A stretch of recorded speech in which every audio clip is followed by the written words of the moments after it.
Shtëpia e Big Brother Kosovës ishte e mbushur me energji të çuditshme atë mbrëmje. Banorët ishin përqendruar në një bisedë që filloi me lojë dhe sfidë, por që shpejt mori një tjetër ngjyrë kur Labi dhe Dolce nisën të flasin me njëri tjetrin me batuta provokuese. "Hajde, preki pak bikinin tim", tha Labi me një buzëqeshje të lehtë, duke e thënë më shumë si lojë dhe sfidë humoristike se sa si kërkesë serioze. Dolce qeshi, por nuk e la pa përgjigje. "Edhe unë po të prek pak tendin", tha ajo, duke ja kthyer sfidën në mënyrë të barabartë. Ajri u mbush me tension të lehtë, por më shumë me qeshje dhe buzëqeshje të shoqëruara me shikime tallëse. Banorët e tjerë qëndronin me kurreshtje, duke vëzhguar si zhvillohej ky duel i forcës, pa pasur nevojë për ndonjë veprim të madh. Ishte një lloj sfide që nuk ishte fizikisht serioze, por tregonte guximin, lojën psikologjike dhe vetbesimin e secilit. "Po kush ka më të fortë?" pyeti Labi, duke i dhënë situatës një nuancë konkurruese. Dolce qeshi dhe ngriti vetullat, duke treguar se nuk do të dorëzohej lehtë. "Ti mendon se je më i fortë se unë? Hajde të shohim", i tha ajo me zë të gëzuar dhe një ton të provokuar. Ky moment u kthye në një lojë të tërë të shpirtit. Kush mund të ruante qetësinë? Kush mund të tallte më mirë dhe kush mund të bëhej më qesharak për të fituar mbështetjen e shikuesve dhe banorëve të tjerë? Çdo fjali, çdo shikim, çdo buzëqeshje kishte rëndësi. Banorët e tjerë filluan të ndërhynin me komente tallëse. Disa e nxirrnin Labin më të guximshëm, disa Dolcen më të zgjuar. Por e gjithë situata mbeti e sigurt dhe e qeshur, nuk kishte asnjë presion, asnjë tension të vërtetë. Ishte një moment që tregonte lojën e karaktereve, humorin dhe dinamikën që Big Brother Kosova i ka bërë të njohura. Në fund, askush nuk e shpalli fituesin. Çdo banor u rikthye në vendet e tij, por buzëqeshjet dhe shikimet e ndërsjella lanë një gjurmë në atmosferën e shtëpisë. Ishte një tjetër moment i vogël, por i paharrueshëm, një mënyrë për të. Mbrëmja kishte rënë qetë mbi shtëpinë e Big Brother Kosovës. Dritat ishin zbehur dhe lodhja e ditës ndihej në ajër. Alba u afrua drejt dhomës së gjumit, aty ku ishin shtrirë tashmë Labi dhe kushtrimi. Të dy dukeshin të relaksuar, me buzëqeshje të lehta, sikur momenti ishte i natyrshëm dhe pa tension. "Po vjen me fjet me neve?" e pyeti njëri prej tyre, me një ton të thjeshtë, pa e bërë situatën më të madhe se ç'ishte. Alba nuk hezitoi fare. "Po", tha direkt, pa menduar dy herë. Ishte një përgjigje spontane, që erdhi si diçka e natyrshme, jo e llogaritur. Ajo u fut në shtrat dhe u pozicionua mes kushtrimit dhe Labit. Të tre dukeshin rehat, madje edhe të lumtur në atë çast. Nuk kishte nervozizëm, nuk kishte siklet. Vetëm një ndjenjë afërsie dhe shoqërie që shpesh lind në izolimin e asaj shtëpie. Jorgani u tërhoq mbi ta dhe bisedat u ulën në zë. Disa batuta të lehta, disa të qeshura të mbytura, dhe pastaj gjithçka u qetësua. Kamerat vazhdonin të regjistronin, por pa dhënë asgjë konkrete. Çfarë ndodhi poshtë Jorganit nuk u pa dhe nuk u dëgjua. Gjithçka mbeti në kufirin e supozimeve, pikërisht kjo e bëri momentin edhe më të komentuar. Banorët e tjerë nisën të flisnin, të hamendësonin, të nxirrnin përfundime sipas mënyrës së tyre. Por realiteti mbeti i paqartë. Nuk pati zhurmë, nuk pati skena.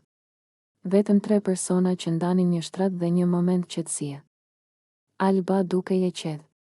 Nuk po kërkonte vëmendje, as nuk po përpiqej të dërgonte mesazhe. Ishte thjesht aty, në një çast ku ndoshta ndihej më pak vetëm. Labi dhe kushtrimi, nga ana tjetër, dukeshin po aq të natyrshëm, sikur situata të mos ishte as pak e jashtëzakonshme. Në shtëpinë e Big Brother Kosovës, ku çdo veprim analizohet dhe çdo detaj zmadhohet, ndonjëherë edhe një gjest i thjesht bëhet temë e madhe. Por ajo natë mbeti e mbështjellë me heshtje, në një Jorgan që nuk tregoi asgjë, duke lënë gjithçka në imagjinatën e publikut, dhe ndoshta pikërisht kjo ishte ajo që e bëri momentin kaq të komentuar, jo ajo që u pa. Mbrëmja kishte rënë qetë mbi shtëpinë e Big Brother Kosovës dhe banorët po përgatiteshin për gjumë. Alba u afrua drejt dhomës së gjumit ku tashmë ishin shtrirë Labi dhe kushtrimi.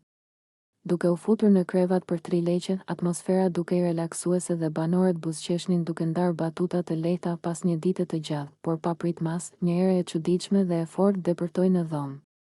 Alba e ndjeu menjëherë dhe ngriti hundën, e habitur. "Nga vjen kjo erë?"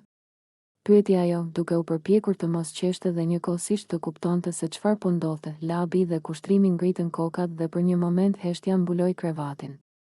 Alba nuk mundi të qëndronte e qetë. "E kjo era?" Vazhdoi ajo, duke lëshuar një buzëqeshje të lehtë, por me ton pak shqetësues. Dolce, që deri atë moment kishte qenë jashtë dhomës, hyri duke u çudit sepse të gjithë po shikonin kaq serioz. Ah, kjo, tha ajo, me një zë të qeshur dhe një lëvizje të dorës. Është era e çorapeve të Dolces. Na mbyti. Alba dhe të tjerët nuk mund të bënin dot pa qeshur. Atmosfera që sapo kishte qenë e qetë u kthye menjëherë në një moment humoristik, ku e gjithë lodhja dhe tensioni i ditës u harruan për pak. Vini re, thiri Dolce, duke e bërë situatën edhe më dramatike. Hajde, merr tangat dhe çorapet, se i ke lënë këtu në dhomën e gjumit. Alba, labi dhe kushtrimi shpërthyen në të qeshura. Ishte një ndër ato momente që nuk planifikohen, që nuk mund të parashikohen dhe që bëhen të paharrueshme për banorët dhe për publikun. Çorapet e lëna pas nga Dolce ishin bërë papritmas protagonistët e një nate qesharake dhe të çuditshme, që tregonte se në këtë shtëpi gjithçka mund të ndodhë. Ndërkohë që të tre shtriheshin përsëri në krevat, era u shpërnda, por e qeshura mbeti. Momenti nuk ishte vetëm për të bërë humor, ai krijoi edhe një ndjenjë bashkëjetese, një lidhje të çuditshme dhe të lehtë midis banorëve. Ndonjëherë nuk ka nevojë për gjëra të mëdha për të ndjerë afërsinë, ndonjëherë mjafton një erë e çuditshme dhe një tu. Eliona u ul përballë djemve të shtëpisë me një qetësi që nuk i kishte shoqëruar më parë. Nuk ishte qetësi rehatje, por qetësi vendimi. Dukej sikur kishte menduar gjatë për atë që do të thoshte dhe nuk donte më ta shtynte. Dua me ju sqaru diçka, filloi ajo, duke i parë një nga një. Jo për me u justifiku, por për me qenë e sinqertë. Ajo mori frym thellë, jam penduar shumë për disa gjëra që kam ba në shtëpi. Për disa reagime, për disa zgjedhje.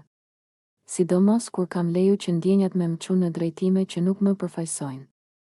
Djemtë e dëgjonin pa e ndërprerë. Ishte hera e parë që Eliona fliste kaq hapur, pa mbrojtje, pa ton mbizotërues. Në këtë shtëpi gjithçka duket më e madhe se ç'është, vazhdoi ajo. Emocionet, fjalët, lidhjet. Dhe unë kam kuptuar një gjë, nuk ja vlen me u humb duke dash dik, kur në atë proces humb veten. Pastaj erdhi pjesa që e dinte se do të ngjallte reagime, për këtë arsye jam nda edhe me tonin. Fjalët ranë qetë, por rënë, nuk ka pas dramë, nuk ka pas tradhti, nuk ka pas lojë të fshehtë. Ka pas thjesht një moment ku e kam kuptuar që kjo lidhje nuk po më bënte mirë. As ati, as mua. Ajo i kryqëzoi duart, jo nga pasiguria, por nga vendosmëria. Ndoshta jashtë do të ishte ndryshe, por këtu brenda çdo gjë testohet. Dhe unë e pash veten duke u sjellë në mënyra që nuk më pëlqenin. Duke u mbyllur, duke u acaruar, duke u larguar nga ajo që jam. Njëri nga djemt tentoi të fliste, por ajo e vazhdoi me respekt, nuk po them që tojni ka faj. Jo, kjo është zgjedhja ime. Dhe po, jam penduar që nuk e kam kuptuar më herët. Ajo ndaloi për një çast, pastaj shtoi me një sinqeritet të fortë, kam mësuar që nuk ja vlen me dash askën, nëse për atë dashni duhet me u shkatëru nga brenda. Në dhomë ra heshtje. Jo e sikletshme, por e mendueshme.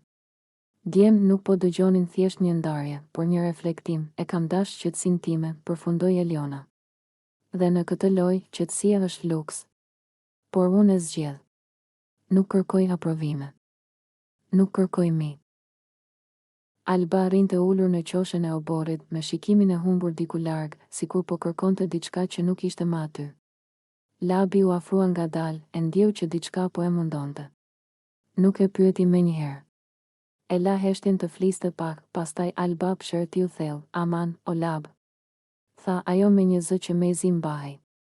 Ai më ka harru. Labi e pa me vëmendje, pa ndërhyrë. Alba vazhdoi, sikur fjalët ti kishin mbetur peng për shumë kohë, janë bë 2 muaj tash. 2 muaj pa asnjë shenjë, pa asnjë fjalë. Dhe unë zbesoj ma që ai është me mu. Liam. Më duket se e ka humb rrugën. Zëri ju drodh në fund të fjalisë. Nuk ishte inat në fjalët e saj, ishte zhgënjim i pastër. Ndoshta jashtë gjërat ndryshojnë shpejt, shtoi ajo. Njerëzit harrojnë më lehtë se sa mendojmë. Jeta ecën, e ti mbetesh duke pritur diçka që s'po vjen. Labi e dëgjonte me kujdes, me atë qetësinë që të jep vetëm dikush që nuk të gjykon. Alba e uli kokën për një çast, pastaj foli më qetë, por më thellë, e kam dash shumë, tha. Nuk po e them kot. E kam dash me zemër. Jo si loj, jo si muhabet kalimtar. prandaj më dhem. Ajo qeshi lehtë, një buzëqeshje e hidhur, e çuditshme, a? Si mundesh me dash dik kaq shumë dhe prap me undje kaq vetëm? Në sytë e saj kishte mall, por edhe një lloj pranimi që po vinte ngadalë. Alba nuk po kërkonte më premtime. Po kërkonte vetëm ta thoshte të vërtetën e saj me zë të lartë. Ndoshta është faji im që kam besu, vazhdoi ajo.